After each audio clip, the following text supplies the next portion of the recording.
Can we all rise up po? Thank you, Lord. Pwede na po ba tumayo po ang lahat? And as we prepare our hearts and our spirit to worship and praise our Lord Jesus Christ. Amen po? And I'll just call Ate Sharon for the opening prayer. Let us pray. Lord, we thank you so much for this day, Lord God. We thank you so much for this brand new day that we have blessed each and every one of us. For the breath in our lungs, oh Lord God. For this life, oh Lord God, that we have graciously given each and every one of us. Thank you, Father God. We are in awe of your amazing grace day by day, oh Lord God. Just to be witnesses of this glorious, this beautiful and majestic creation of yours. We are grateful enough, oh Lord God, beyond words, Lord. Lord, cleanse our hearts for whatever sins we may have committed against you. For the times, oh Lord God, that we were overwhelmed, oh Lord God, and the works of the enemy got the best out of us, oh Lord God. Please forgive us, Lord. Wash us with your cleansing flow. Search our hearts and know our anxious thoughts. And point out in us whatever is not right and pleasing before you. As we pray for a renewed heart, recharge your strength, and the restoration of the joy of your salvation in our lives, so that we may continue to obey your will. Lord, redirect us, O Lord God, in accordance to your will and not ours, O Lord God. And Lord, prepare our hearts. Please prepare our spirit as we welcome you in this place, as we welcome the presence of the Holy Spirit. For your holy word says, where two or three are gathered together in my name, there my presence will be. Lord, come before you today with a humble heart, as we thank you for the liberty that we have, that we can come in one accord to praise, to worship, to glorify and magnify your name on high.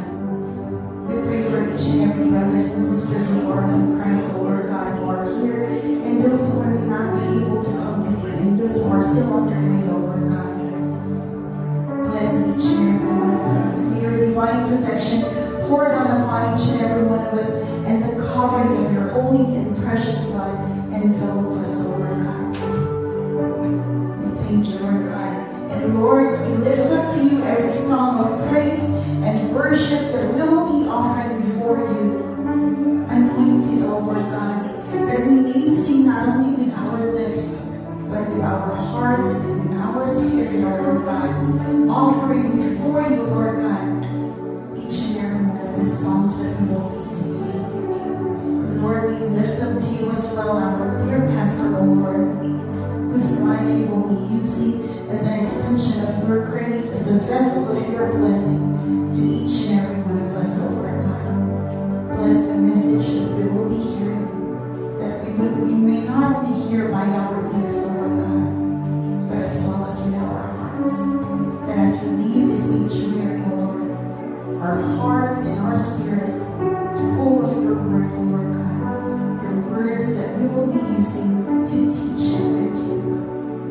We pray all this in the sweet and mighty name of our Savior, your Son, Jesus Christ, as we all say, Amen. Amen. Thank you, Jesus. Thank you, Lord. Thank you, God, Holy Spirit. Are you blessed? Amen. Amen. So we are so blessed that we are in the house of the Lord. Amen po?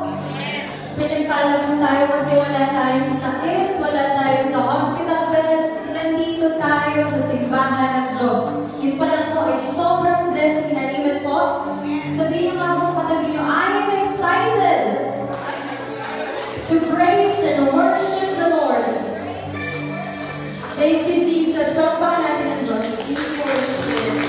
Hallelujah. Sabi ng Panginoon sa Psalms 86:12, I will praise you, O Lord my God, with all my heart, and will glorify your name forever. Sinulat daw po ito ng Psalmist o si David nung hinahabol siya ng mga alagad ni Saul. Sinulat niya ito sa Panginoon kasi nagtiwala siya sa pag-ibig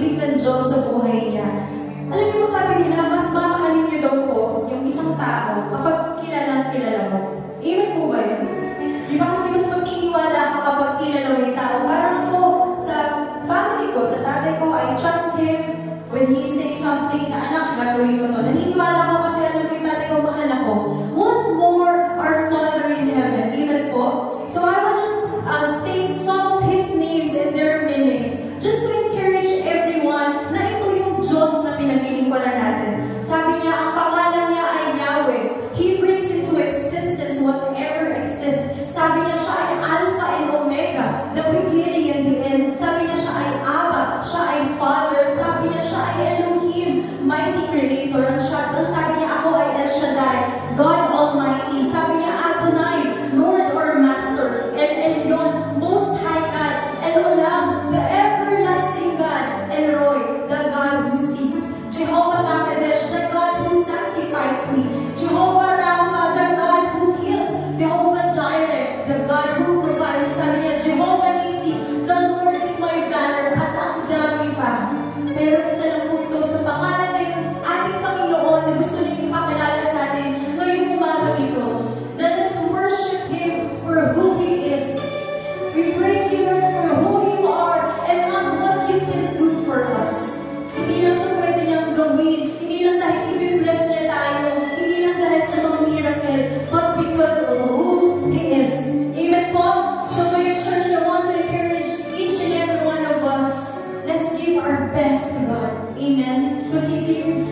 The Lord says in 1 John chapter 4, verse 16,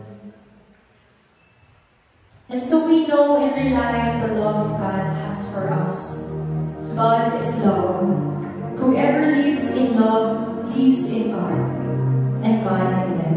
Sobrang ganda po niya sa Tagalog. Sabi po niya, nalalaman natin tayo iniibig ng Diyos at lubos tayong nanalangin sa katotohanan ito. Ang Diyos ay pag-ibig.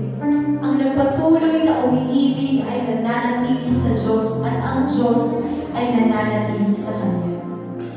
Alam niyo po ba, church, last Monday I was doing my devotion.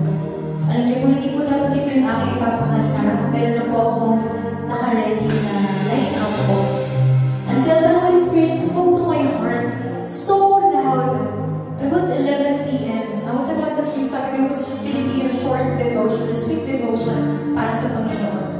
Pero it became 30 minutes, hindi ko naman 1 hour na pala, 2 lang na. And all I felt when I heard this Tagalog worship again, I was so overwhelmed. Narinig ko na grabe no, mahal na mahal mo kaming mga tao, kaming mga makakasalanan na every day we sin through our thoughts, our words, our actions. We hurt people. Sometimes maybe intentional, sometimes maybe unintentional. Pero at the end of the day, the Lord will always tell us, Lord, anak, mahal kita. Kahit ano pa. Kahit ano pang nagawa mo, mahal kita. And that is more than enough to remind each and every one of us na bumalik tayo sa Kanya. We always know God that He can heal, yes. He can do this and He can do that. But the very most main character of God is love. He is love. And I pray that as we sing this Tagalog worship, that you will feel, you will experience once again your first love, which is God. Alalahanin natin yung pag-ibig ng Diyos sa buhay natin.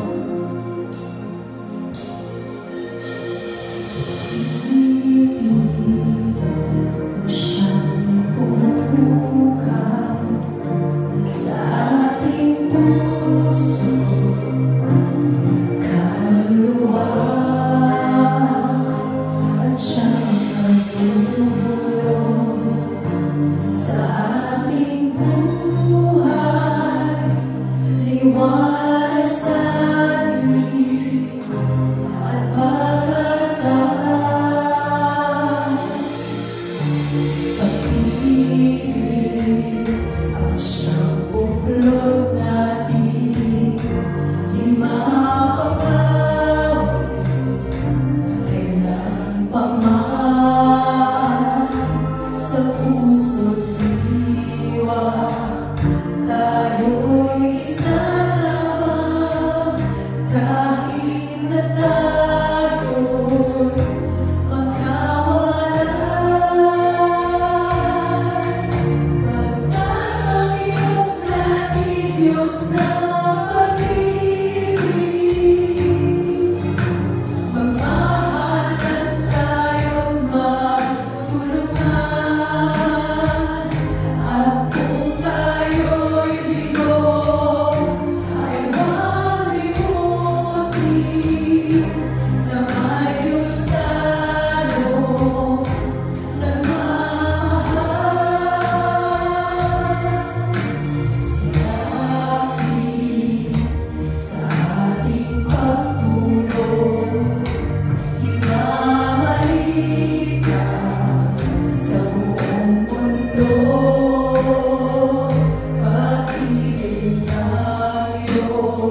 Diyos sa salita niya. John 3:16. Sapagkat kayo na lamang ang pag-ibig ng Diyos sa sangkatauhan, kaya binigay niya ang kanyang kaisa-isang anak upang ang sino mang sumampalataya sa kanya ay hindi mapahamak, kundi magkaroon ng buhay na walang hanggan. Panginoon, salamat. Salamat, Lord, na binigay mo yung bugtong na anak para sa aming mga kasalanan. Salamat sa iyong pag-ibig na hindi namin kayang sukatin, Lord. Salamat sa pag-ibig na nakakapagpabago ng buhay. Salamat sa pag-ibig na nagligtas sa aking pamilya, na nagligtas sa akin, Lord, at nagligtas sa mga mahal namin sa buhay. Salamat, Lord, sa pag-ibig mo, kaya rin namin magmahal, kaya namin magpatawad dahil sa pag-ibig mo, Panginoon, nandito kami nakatayong sumasamba sa iyo. Salamat sa pag-ibig mo, Jesus, na hindi nauubos, hindi napapagod, hindi nagkukulang. Salamat, Lord, because if we fail you sometimes, still, Lord, you remain faithful. Thank you for always reminding us, Lord, that until our last breath, sa huling hininga, in our deathbed, the Lord will still remind us how much He loves us. And thank you, Lord. Thank you, Jesus, for that love, Lord, that satisfies our soul, Lord. Ang pag-ibig na never namin mahahanap sa mundo. Never mahahanap sa pera, never mahahanap sa bisyo. Even, Lord, sa pagmamahal, Lord God, ng partners namin, never kami mabubuo nito. Ikaw lang, Panginoon, this heart of ours that only you can feel, this longing of ours that only you can satisfy, Lord. For you are love itself. Thank you, God. Thank you, Abba, Father. And we want to sing this song again for you, Lord. Nagpuno ng pag-appreciate namin how much you love us, Lord. This is all we can give back to you. Our broken hearts, our messy life. Ito lang yung kaya namin ibigay, Panginoon. Our hearts, Lord. Our lives. So again, church, let's all sing for God. Because He deserves it.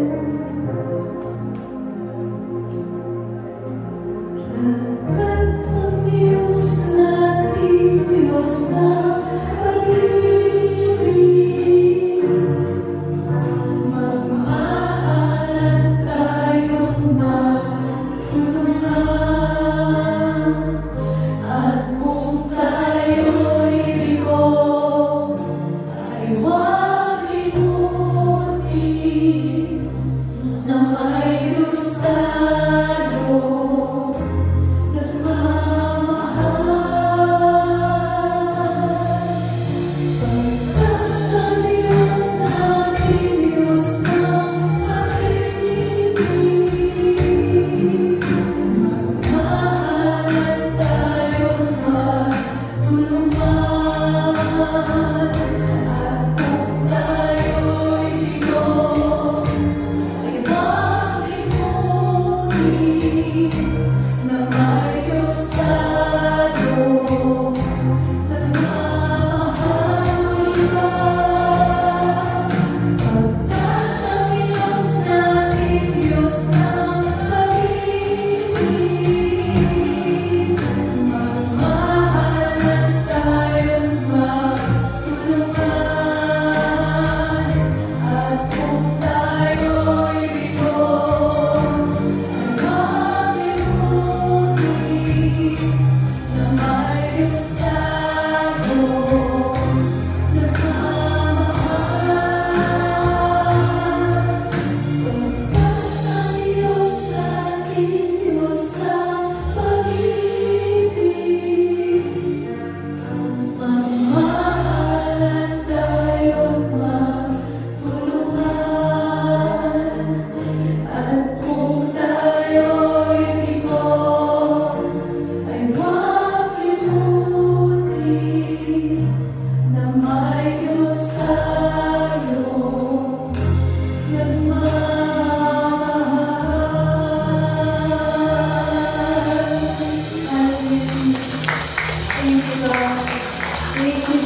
Salamat, salamat, salamat Panginoon.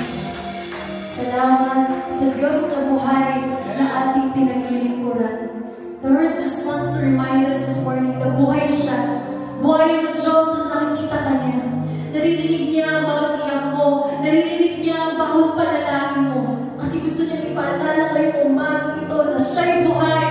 Siya'y buhay at may ginagawa siya sa buhay ng bawat isa, sa puso ng bawat isa na andito na naniniwala at tumatawag sa pangalan ni Jesus. Salamat, Panginoon. We are expecting great things, Lord. We are expecting restoration, oh God.